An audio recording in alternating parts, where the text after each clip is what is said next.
la vérité. La vérité, à quoi ça sert que je paye un comptable si c'est pour dire la vérité? Chers téléspectateurs, bonsoir et bienvenue sur le plateau de l'autre vérité. Aujourd'hui, nous allons aborder un sujet extrêmement important puisqu'il s'agit de la crise malienne et de ses conséquences. Comme vous le savez, depuis le 22 mars de cette année, le Mali est plongé dans une crise inextricable qui a vu d'une part le départ du président Amadou Toumani Touré, la prise de plusieurs localités dans le nord du Mali par la rébellion Touareg et ses alliés islamistes, ainsi qu'une crise politique sans précédent. Aujourd'hui, pour en discuter, j'ai le grand plaisir de recevoir sur ce plateau M. Francis Ekpatinde, journaliste. Bonjour. Et M. Jean-Jacques Seymour, journaliste. Bonsoir. À FM.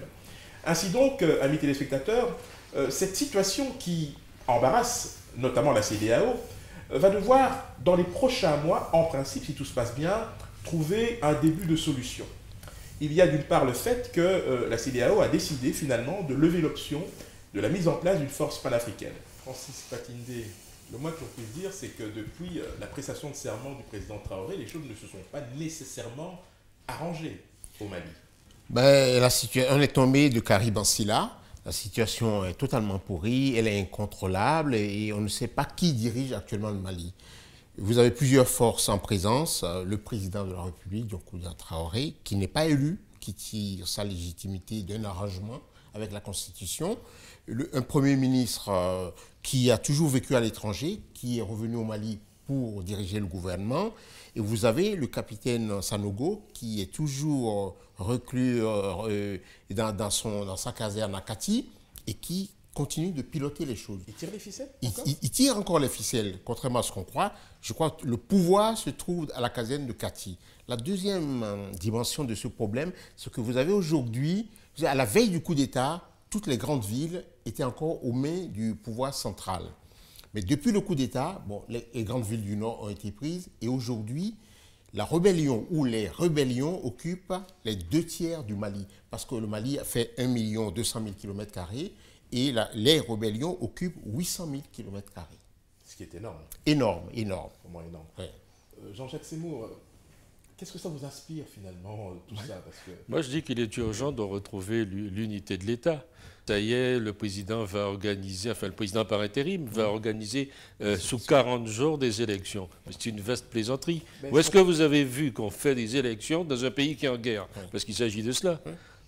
On voit de toute manière que, évidemment, il n'y a pas eu d'élection dans les 40 jours. Mais pour revenir à ce que vous disiez, M. Ekpatinde, est-ce que l'on peut considérer aujourd'hui qu'il y a au Mali un morcellement du pouvoir? Absolument. Il y a peut-être une dizaine de centres de pouvoir dans ce pays. Vous oubliez aussi l'étranger. C'est la CEDEAO. Donc, les interférences sont toujours aussi importantes. Ah oui, elles sont toujours là. Et en plus, à l'intérieur de la CEDEAO, il y a des divisions. Vous avez Abidjan, vous avez l'axe Ouagadougou, vous avez le Nigeria, parce qu'on en parle très peu, il y a le Nigeria, vous avez Nouakchott, mais qui n'est pas membre de la CEDEAO, mais qui a son mot à dire, et vous avez Alger, qui n'est pas membre de la CEDEAO, mais qui a également son mot à dire. Vous voyez, la situation est préoccupante et le bout du tunnel n'est pas pour demain. En tout cas, ce qui est certain, c'est qu'à l'heure actuelle, 3 régions administratives sont contrôlées par la rébellion. Je rappelle, Gao, Tombouctou et Kidal, oui, c'est ça. Voilà. Et donc, ce que l'on peut aussi s'interroger, parce que puisqu'on a identifié plusieurs forces en présence et le morcellement éventuel du pouvoir, le Premier ministre Cheikh Modibo Diarra, qui à un moment donné avait, semble-t-il, été sur la sellette, puisque après le séjour prolongé de M. Traoré ici pour raison médicale, tout le monde s'attendait à ce qu'il soit effectivement démis de ses fonctions. Mais on a vu à la grande surprise que non seulement il a été confirmé dans ses fonctions, mais qu'en plus de cela, il a repris du poil de la bête parce qu'il a réussi à imposer plusieurs de ses proches dans ce gouvernement. Non seulement il a réussi à imposer plusieurs de ses proches, mais on a entendu son discours devant l'Organisation des Nations Unies, et il a établi là-bas de nombreux contacts qui, à mon avis, de mon point de vue, vont jouer un rôle important pour la suite des événements. Mais pourquoi certaines personnes semblent dire, en tout cas certains observateurs semblent dire que le chef de la junte, Sanogo, qui tire le ficelle dans l'ombre, serait beaucoup plus, je dirais, conciliant ou en tout cas plus tolérant vis-à-vis de Modibo Diarra. Parce que certains lui collent justement cette étiquette d'être plutôt proche de ces gens-là. Est-ce que c'est une information qui est fondée selon vous? Je pense que le Premier ministre, qui est habile quand même, est assez proche du capitaine Sanogo, parce qu'il sait que le véritable centre de pouvoir au Mali aujourd'hui, c'est la caserne de Kati. Il ne faut pas se tromper, il ne faut pas croire que le pouvoir est à Paris ou il est aux Nations Unies. Il est là parce que le capitaine a placé d'abord quelqu'un au ministère de la Défense. Le ministre de la Défense est un homme du capitaine Sanogo. Et la preuve est telle que quand les émissaires étrangers viennent, il ne manque pas de faire un tour à la caserne de Kati. Dans une république, normalement, on ne devrait pas aller à Kati pour prendre l'avis de quelqu'un. On devrait aller à la présidence, aller à la primature et aller au besoin voir les ministres. Mais les choses sont telles que tous les émissaires étrangers aujourd'hui, y compris les Nations Unies, passent par la caserne. Mais ce qui est encore plus incroyable, c'est que cette situation-là n'a pas redonné de visibilité au gouvernement. Puisque, d'une part, la rébellion s'est consolidée dans le nord du Mali, mais on a l'impression que sur le plan militaire, on y reviendra beaucoup plus tard, hein, évidemment, mais sur le plan militaire, on n'a pas le sentiment que l'armée malienne fasse son job. Non, mais est-ce qu'il existe une armée malienne? Voilà la question que je vous pose. Hein? Et qu'on doit se poser. Absolument. Je ne sais pas si tu es de mon avis. Non, je suis d'accord avec toi. Est-ce qu'il y a une armée malienne? Vous savez, le mythe voulait que ces gens réclamaient des armes. Ils disent avoir fait le coup d'État parce qu'ils n'avaient pas assez d'armes, de moyens pour combattre la rébellion. Mais moi, j'ai une autre thèse. C'est qu'ils ont fait le coup d'État parce qu'ils ne voulaient pas faire la guerre. Parce qu'ils avaient la trouille. Ils ne maîtrisent pas le Nord. Vous savez, les Touaregs et les Arabes du Mali ils connaissent le moins de cailloux dans cette région désertique. Ils connaissent les moins de pierres, ils connaissent les arbres. Ouais. Mais vous n'allez pas demander à un Bambara qui est en bas, qui est du sud de Sikasso, d'aller se battre là-bas. Ils avaient la trouille.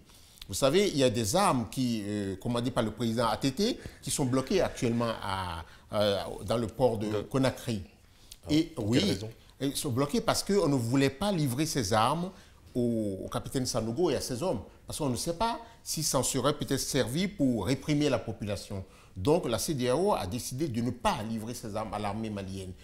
On livrera ces armes dès qu'on verra clair dans la situation. Oui. Et ils ont peur surtout, pourquoi? C'est parce que les autres sont arrivés avec des armes venant de la Libye, avec l'artillerie lourde. Oui. Vous savez, on a renversé le colonel Kadhafi, certes, mais ceux qui l'ont fait sont rentrés là-bas avec force armes fournies par l'OTAN, par la France, par la Grande-Bretagne, etc., voire même par les États-Unis. Oui. Ça, il ne faut pas l'oublier. Absolument. Et je rajouterais que le MNLA, le premier mouvement qui a lancé l'offensive, les Touaregs, c'est une création de la France.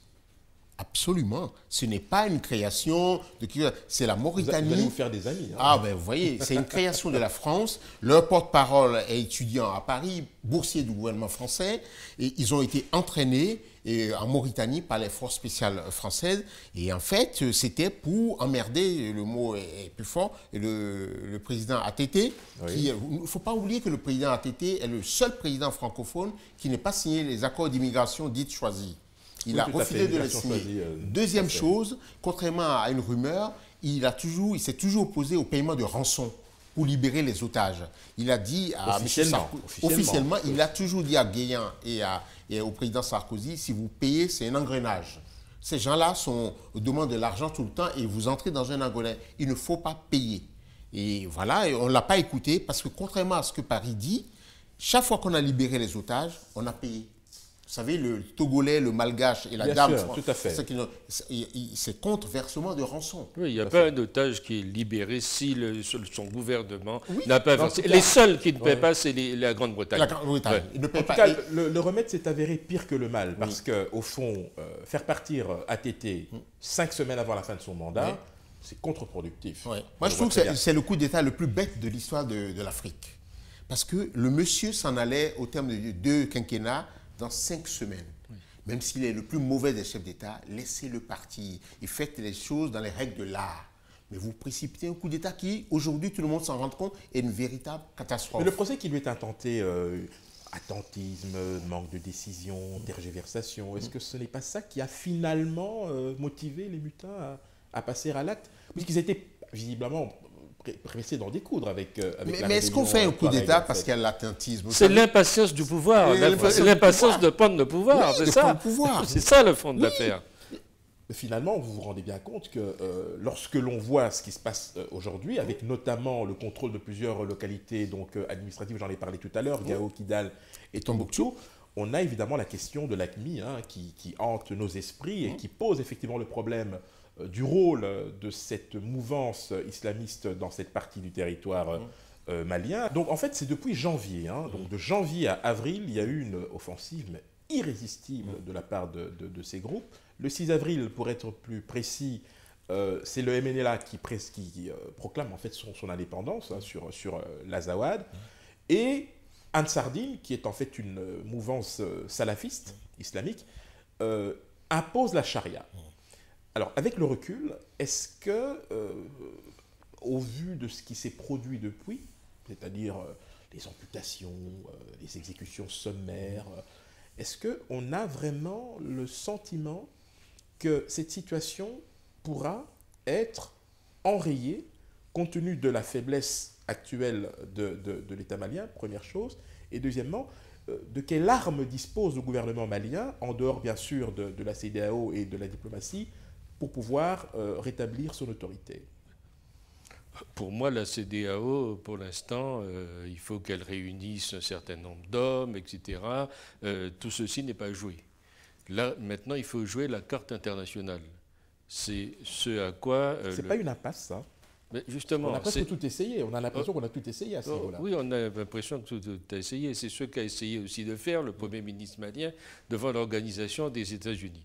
Je trouve qu'il fait appel à la France, et je l'ai entendu même faire un discours saluant l'initiative de Laurent Fabius, qui était un homme à l'écoute, etc. Et tout.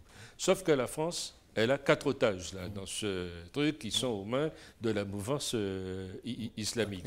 Donc là-dessus, rien n'est joué. Les Américains ne sont pas très chauds non plus pour intervenir. En d'autres temps, et s'il y avait des richesses pétrolières et autres, croyez-moi qu'ils se seraient venus à genoux pour demander de faire une intervention, ce qui n'est pas le cas aujourd'hui. Donc, si vous voulez dire que c'est cela l'impasse, oui, parce que chacun est pris à la gorge, chacun essaie de jouer ses intérêts. L'Algérie, c'est pareil, quoique sur l'Algérie, je vais dire quelque chose. Elle devrait intervenir. Parce que lors de la guerre de libération, lors de la guerre de libération de l'Algérie, le Mali a joué un rôle extrêmement important, à tel point que le chef d'État actuel, on l'appelle le Malien. Et ça, il devrait s'en souvenir, parce qu'à mon avis, l'Algérie a une dette vis-à-vis du peuple malien. Mais vous n'êtes pas sans savoir que, indépendamment de l'implication de l'Algérie, il y a quand même une réalité dont il faut tenir compte. Oui. À l'heure actuelle, les islamistes détiennent 6 diplomates algériens. Oui, oui. Ensuite, compte tenu de la position géopolitique et stratégique de l'Algérie, le calcul qui est fait, c'est de ne pas attiser les braises. Parce que sinon, AQMI n'aura de cesse de provoquer des attentats sur le territoire algérien, même si aujourd'hui, l'on s'accorde à dire qu'une solution dans le nord du Mali est difficile sans l'application de l'Algérie. Qu'est-ce que vous en pensez? Ce qu'il faut savoir, c'est que AQMI n'est pas un problème malien. Au départ, c'est un problème algérien. Et l'Algérie a exporté les gens du GSPC, donc les terroristes de son pays, vers le sud. Donc ils se sont implantés dans le sud. Ils étaient conscients des risques, en fait, oui, que voilà, cela occasionnerait sur les pays voisins, quand même. Voilà, ils savaient. Bon, là-bas, ils se sont spécialisés dans les trafics en tout genre, drogue, trafic, et un peu d'enlèvement des Occidentaux. Mais l'Algérie a une dette vis-à-vis du Mali. Oui. L'Algérie ne peut pas partager des milliers de kilomètres avec... 1700 km avec le Mali et ne pas intervenir. L'Algérie doit intervenir, d'autant plus que c'est un pays qui a des services de renseignement au point, un pays qui connaît la vulgate terroriste, un pays qui a une armée, c'est la meilleure armée de la sous-région.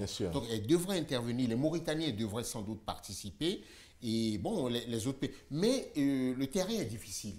C'est un terrain, vous savez, c'est des cailloux, c'est du sable, c'est des montagnes, les gens sont dans les grottes et tout. Donc il faut vraiment... Mais comment vous concevez une intervention algérienne? Est-ce que ce serait sur le plan militaire ou diplomatique? Non, ce serait coordonné avec les autres pays de la CEDEAO. Oui. Il faut les prendre, dans l'étau. Il faut prendre ces gens-là, parce qu'ils ont le choix de reculer. S'ils reculent, ils vont en Algérie. mais il faut les empêcher d'entrer en Algérie. Et de l'autre côté, il faut que les forces d'Afrique de l'Ouest, aidées par les satellites de la France ou des Voilà, c'est ce que j'allais dire. interviennent. C'est ce à quoi pensait d'ailleurs le président français, François Hollande, lorsqu'il disait qu'il allait apporter une aide logistique. Oui. Et je crois que l'aide de la France va... On y reviendra lorsqu'on on évoquera la Voilà, force mais c'est ce qu'il voulait dire, Oui, en tout à quelque fait. sorte. Mais moi, je suis quand même assez perplexe, pour une raison très simple. Bon, comme vous le savez, la position officielle de Bamako aujourd'hui, c'est de dire pas question de négocier avec la rébellion. Mais Menela, Sardine, leurs alliés, leurs supplétifs, peu importe. Est-ce que cette position est tenable dans le contexte actuel, sachant que militairement, les capacités du Mali sont considérablement amoindries? D'abord, ce n'est pas la position officielle, ça dépend à quelle chapelle on s'adresse. Le Premier ministre Cheikh Modibo Diarra, en tout cas, c'est la dernière position en date. Absolument, Voilà. Vous avez raison, le Premier ministre dit ça, mais on lui dit en même temps que le président vient de déclarer qu'il faut négocier. Il dit non, à négocier avec qui? Donc ça veut dire qu'il y a une dichotomie entre la présidence et il faudra d'abord que Bamako en arrive à avoir une position unique, Cohérente, qui est un État, qui est de la cohérence dans les décisions. Et après, on ne peut pas aller à la bagarre, à la bataille en rang dispersé. Le président a des nuances, le Premier ministre exprime de ses différends, ça fait cacophonie. Vous pensez qu'il y a des intérêts antagonistes dans cette affaire?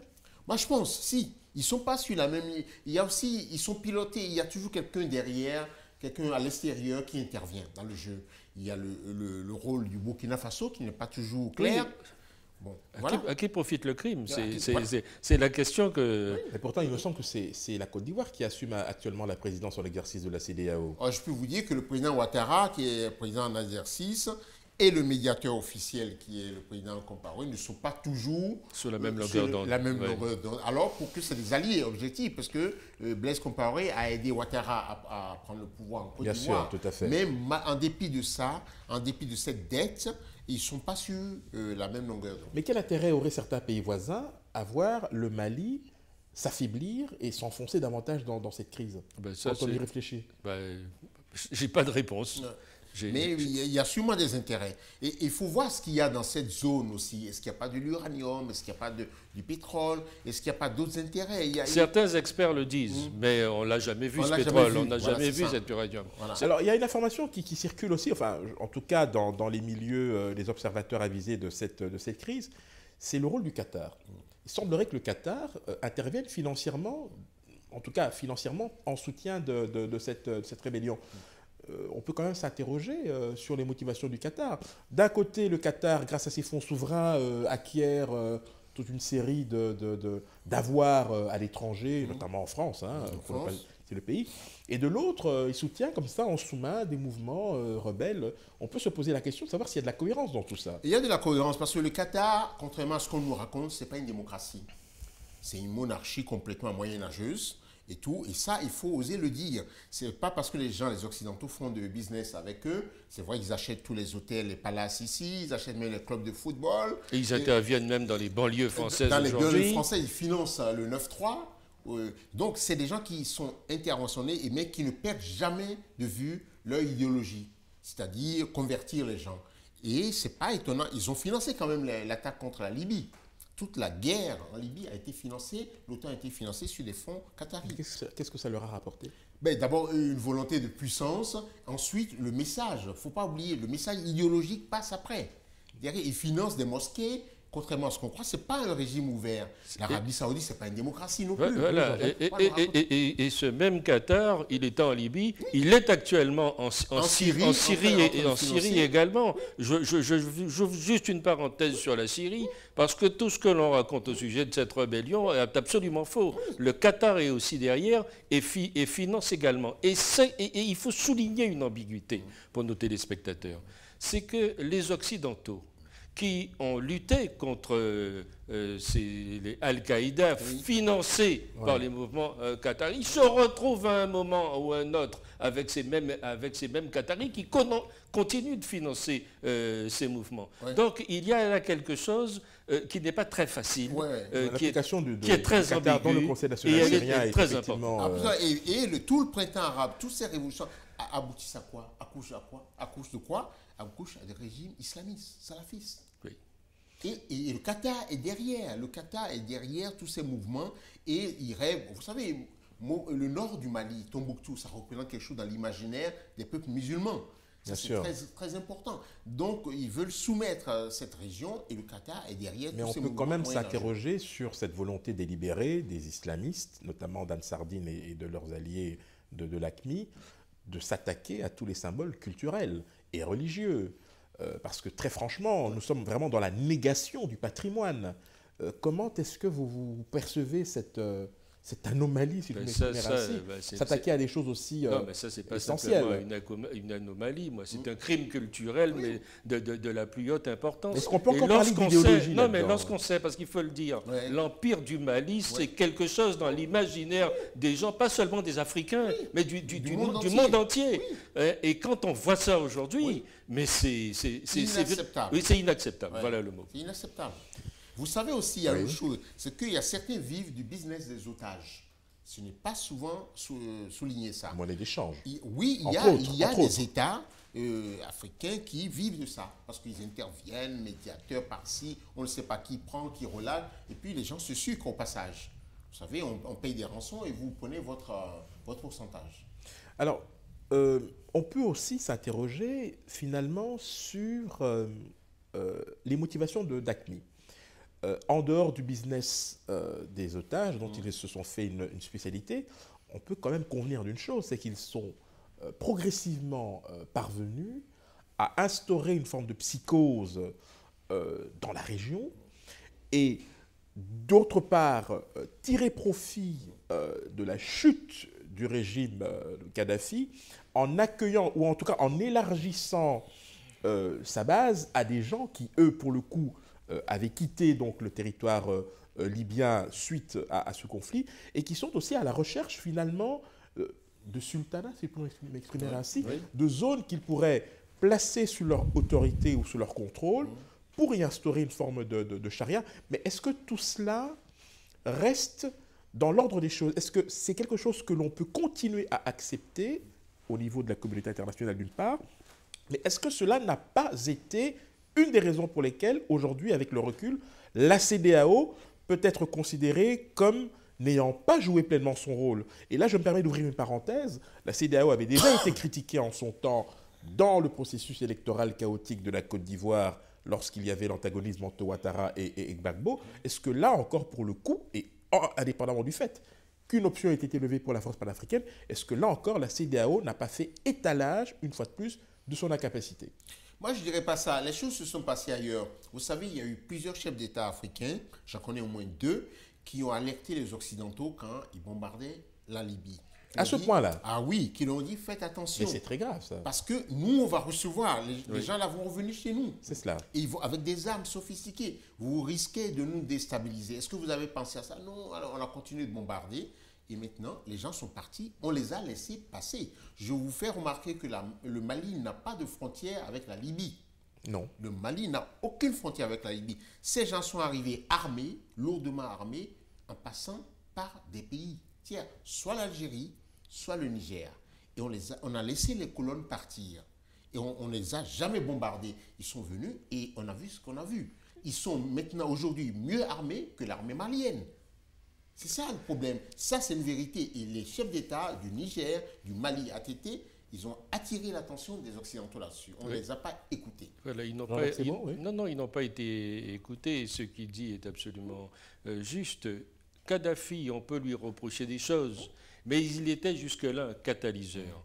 Et les va-t-en-guerre qui sont partis contre lui, malgré les avertissements que l'on a faits, n'ont pas voulu entendre le message parce que il était évident pour tous les observateurs que Kadhafi étant parti, eh bien, ces gens-là allaient profiter pour prendre le champ, ce qu'ils ont fait bien évidemment. Mais ce qui a finalement perdu d'une certaine manière ATT, ce n'est pas le fait d'avoir précisément tiré les leçons de ce qui s'est passé en Libye, puisqu'il avait, je pense, anticipé dans ses analyses le fait que, à terme, le Mali serait une sorte de base de repli pour ces gens-là. Est-ce que le fait qu'il ait envisagé de prendre langue avec ces gens-là, ça ne lui a pas desservi? Et c'est peut-être pour cette raison-là qu'on lui a collé cette étiquette d'indécision et d'hésitation par rapport à ça. Quand vous n'avez pas les moyens de combattre des gens qui arrivent lourdement armés, Oui. vous essayez de retarder les échéances, vous discutez avec eux, ou vous faites semblant de discuter avec eux.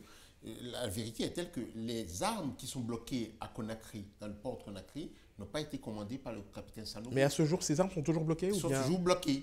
Et qu'est-ce qu'il faut pour les débloquer? pour les débloquer, il faut qu'il y ait cohérence à Bamako. Il faut qu'il y ait un gouvernement, qu'on sente l'unité nationale et qu'on sente surtout que le capitaine Sanogo s'est retiré. Mais est-ce que c'est vraiment le moment d'ouvrir un front institutionnel à Bamako alors que le Nord est en feu?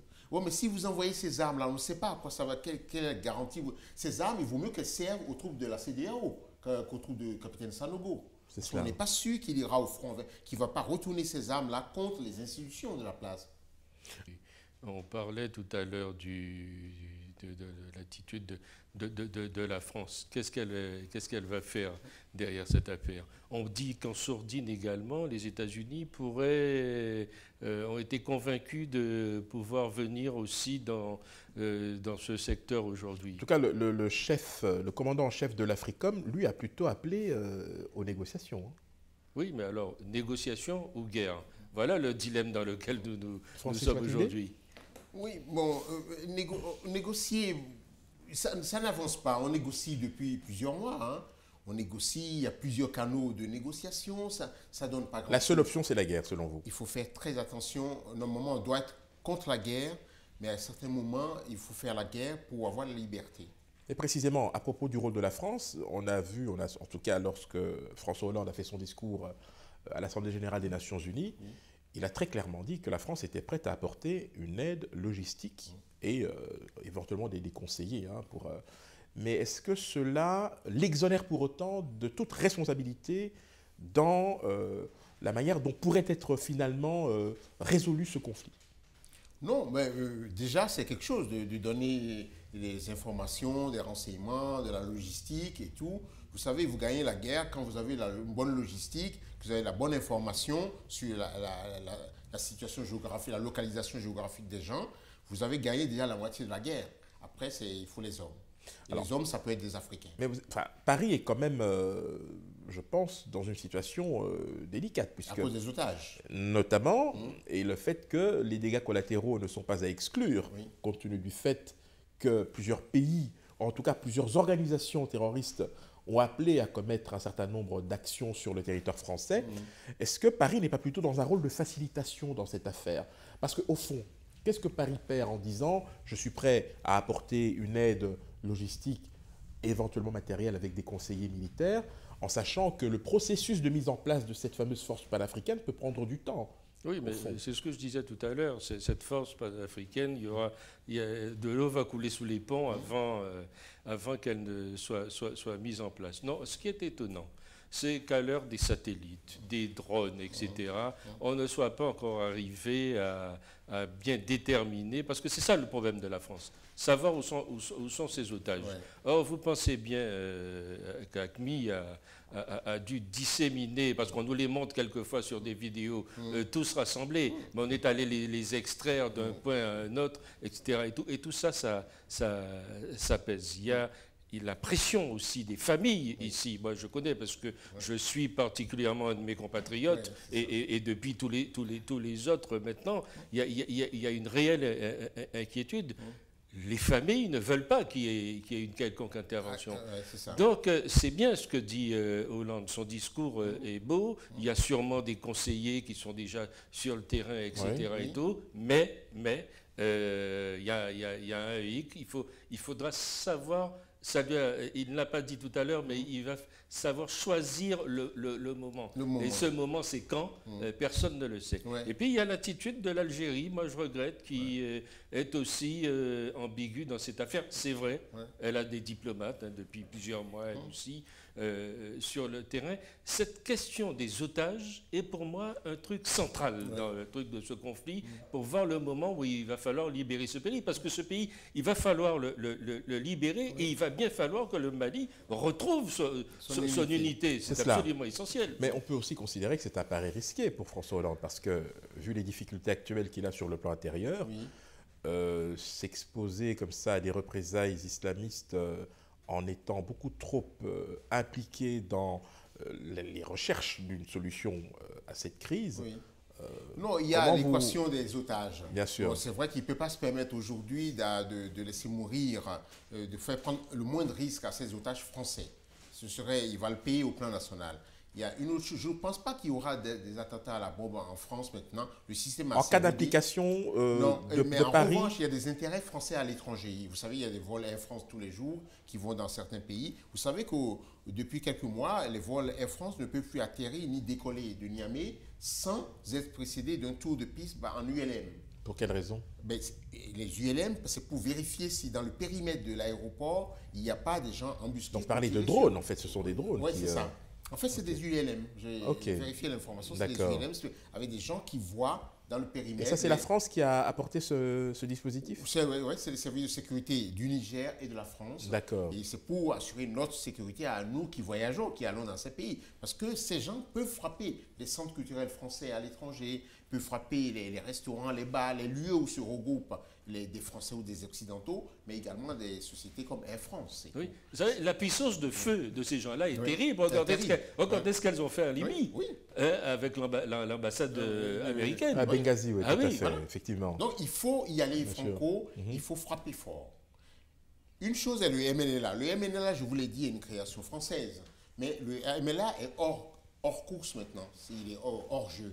Maintenant, le MNLA s'est fait doubler sur la ligne d'arrivée par les islamistes les plus dangereux. Al-Sardine, les salafistes Al-Sardine, Moujao, Moujao, Boko Haram, AQMI, ils sont tous là-bas. Il faut y aller franco. Enfin, AQMI est quand même, c'est une sorte de nébuleuse qui apporte son concours éventuellement à des groupes indépendantistes qui écument en fait toute cette région. Parce que ce qui se passe au nord du Mali peut très bien se passer dans un autre pays voisin. Oui, mais enfin, c'est eux qui détiennent les otages, par exemple. Oui, tout à fait. C'est AQMI qui détiennent. Et c'est eux qui pilotent tout. Parce que, vous savez, dans les émirs, les chefs de Katiba, chez les gens d'AQMI, tous sont arabes, ils sont algériens, sauf un qui est Touareg. Sinon, il n'y a pas de Maliens, c'est les Algériens qui sont les Drogdel, les Abouzeïd, et tout ça, c'est les Algériens. Donc, il faut frapper fort. Alors, au sujet de... Oui, Jean-Jacques. La crainte, c'est... Tu parlais de sultanat tout à l'heure. La crainte, c'est qu'ils installent là un Dissémination État terroriste. ça, absolument. Oui. Absolument. C'est ça la crainte aujourd'hui. Oui. Mais vous parliez tout à l'heure du Nigeria. Hein, c'était au début de notre émission. On n'a pas beaucoup entendu le Nigeria dans cette affaire. Or, si mes souvenirs sont bons, le Nigeria avait constitué l'ossature de l'ECOMOG à l'époque, dans un conflit antérieur. Au niveau de la composition de la force panafricaine, comment vous entrevoyez les choses au niveau de sa composition, justement? Il y a deux choses à mentionner. C'est que le président du Nigeria, Goodluck Jonathan, est le co-médiateur. Vous savez, on ne voulait pas laisser Blaise Compaoré aller seul, négocier tout, on voulait lui coller quelqu'un. Mais il n'est jamais vraiment intervenu dans les négociations. Deuxième chose, c'est que le Nigeria est trop occupé à régler des questions à l'interne. Tout à fait. Boko Haram, les bombes notamment qui explosent tout le temps, chez les et tout, il y a chrétiens, l'insécurité généralisée tout à fait. là-bas. Donc ils sont vraiment, ils sont dans ce schéma-là.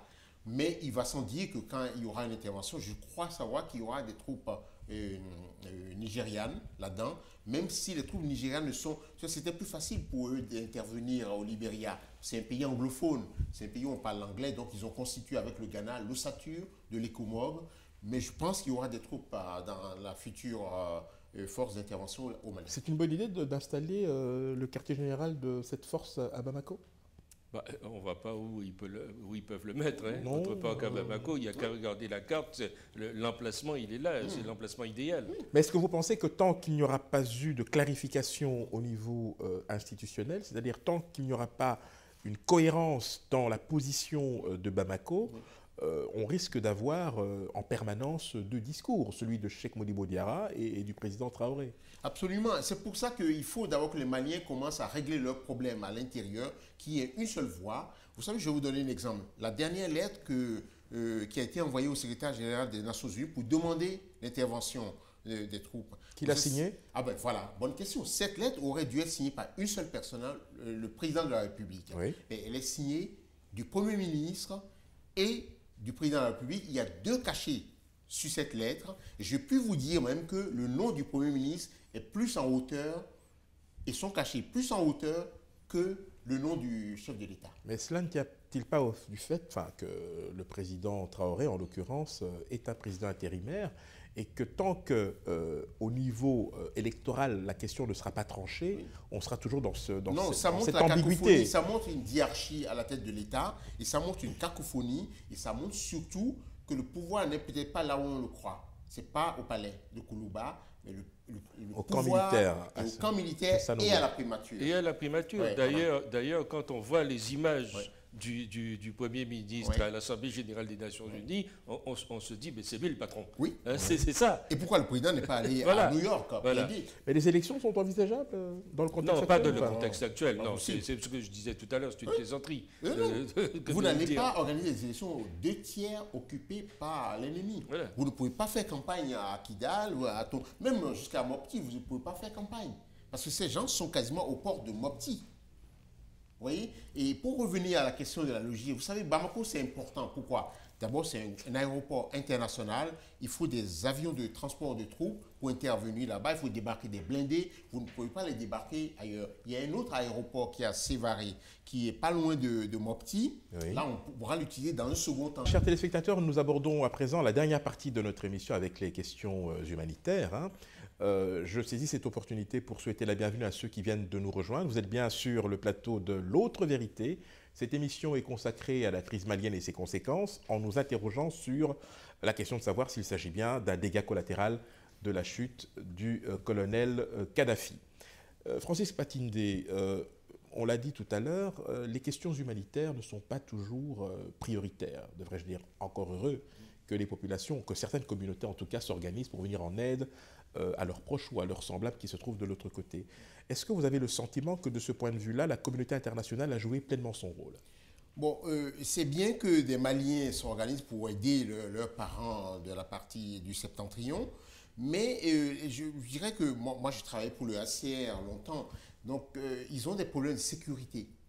C'est pour envoyer ce qu'on appelle des expatriants, en fait des Occidentaux, travailler à Kidal, parce qu'il y a des risques qu'ils soient enlevés. Donc, ils essayent de travailler dans les pays voisins. Donc, ils accueillent les réfugiés au Burkina Faso, en Mauritanie. Donc, ils leur donnent l'aide qu'ils peuvent donner. Bien sûr. Mais aller travailler sur le terrain, il n'y a que le CICR ou quelqu'un qui recrutent des Maliens et qui les envoient là-bas. Mais là-bas aussi, vous êtes même obligé de bien choisir le Malien que vous envoyez au nord. Parce qu'il faut l'accord des salafistes qui sont là-bas, il faut faire attention. Et donc, c'est vrai que s'il y avait un peu plus de liberté de mouvement, et les organisations humanitaires pourraient aller dans le nord pour le travail. Mais comme il y a beaucoup d'étrangers parmi eux, les gens ont peur de se faire enlever. Jean-Jacques Seymour, est-ce que la solution, ce n'est pas l'ouverture de couleurs humanitaires, par exemple? Ça aurait dû déjà être fait. En fait, pourquoi ça n'a pas été fait? On pourrait se poser la question. Oui, on peut se poser la question de savoir pourquoi ça n'a pas été fait. Est-ce qu'on aurait pu tester éventuellement la bonne volonté, façon de parler, la rébellion, de pouvoir en tout cas accéder à une telle demande. Absolument. Mais ce qui est frappant, et je rejoins, c'est le fait que des Africains eux-mêmes prennent les choses en main aujourd'hui et absolument dans le calme, on vient le voir sur ces images. Mais ce qui est aussi de frappant, c'est qu'on n'en entend pas beaucoup parler dans tous les papiers que nous lisons, dans toutes les informations. On met plus l'accent sur l'occupation des localités. Voilà, c'est l'occupation, etc. Mais il ne faut pas oublier que derrière ce conflit, il y a des biens culturels, certes, on en parlait tout à l'heure, mais il y a des hommes, il y a des femmes, il y a des enfants. Absolument. Et une chose aussi, c'est qu'en cas de conflit ouvert, en cas de guerre, il va falloir faire attention pour qu'il n'y ait pas trop de dommages, parce qu'il y a des populations civiles qui vivent là-bas. Tout le monde n'est pas parti de Gao, de Kidal et de Tombouctou. Donc, comment faire cette guerre sans que ces populations soient prises en otage par les salafistes, par les groupes terroristes? Il semblerait qu'elles se défendent, parce qu'il y a quelques exemples très concrets d'actes de résistance venant des populations qui sont soumises à l'autorité de ces groupes salafistes. Absolument, il y a des groupes d'autodéfense comme Gandakoy, des trucs comme ça, qui se défendent. Mais vous savez, quand on largue des bombes, parce que ça sera d'un affrontement total, je présume, en total, ça ne choisit pas vraiment sa cible, sa victime. Donc, je pense qu'il y aura, dans le secrétaire général des Nations Unies, attirer l'attention de la communauté internationale sur ce point, en disant qu'il faut faire attention et penser également aux populations civiles. Oui, on l'avait dit aussi pour la Libye et ça s'est fait de manière différente. Non, mais il y a urgence là dans cette affaire. Tout à fait. Parce qu'il y a la charia. Oui. On coupe des mains, Tout à fait. on coupe des pieds, On on les jette à la poubelle, on tue. Oui, Et donc là-dessus, vraiment, il ne faut pas reculer. Ouais. Alors évidemment, on peut se poser la question de savoir si une telle situation trouvera une issue rapide. Nous l'espérons en tout cas tous, étant donné la manière dont se pose avec acuité ce problème. Mais ce qui me frappe, à contrario, c'est au fond rien de plus normal que la CEDEAO soit effectivement en première ligne sur ces différentes questions, encore que sur le plan humanitaire, on n'ait pas vraiment eu de ce point de vue-là d'avancée significative. Mais pourquoi l'Union africaine, par contre, n'est pas vraiment... J'allais vous poser la question. Oui. Tant mieux. Vous m'avez devancé. Quel rôle joue l'Union africaine dans tout cela? Pas grand-chose. On est dans une logique de sous-traitance, on pourquoi sous-traite, oui. on responsabilise les organisations sous-régionales, enfin, comment ça se... Enfin, je sais pas, oui, on avait déjà compris son non-rôle dans l'offensive contre la Libye, et aujourd'hui, bon, c'est le silence total, jusqu'à aujourd'hui. Bon, je pense qu'ils se disent...